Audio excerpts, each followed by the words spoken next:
Dobro veče, dragi gledaoci. Moje ime je Robi Megabajt, a vi gledate emisiju Alter Lego. Naš i vaš večerašnji gost je gospodin Kabir Izetgebović, predsjednik stranke Demokratske akcize.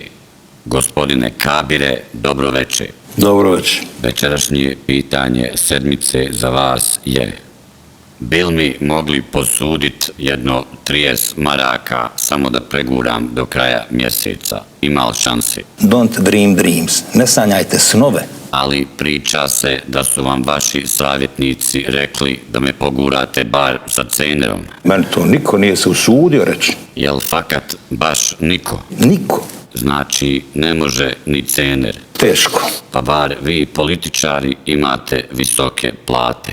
Par mjeseci sam faktički bio bez plaće.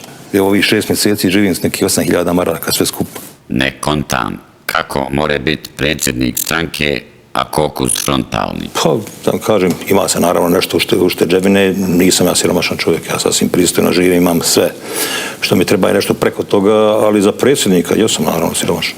Gospodine Izetgebović, hvala na gostovanju, a vama, dragi gledaoci, zakazujemo novi sastanak u emisiji Alter Lego.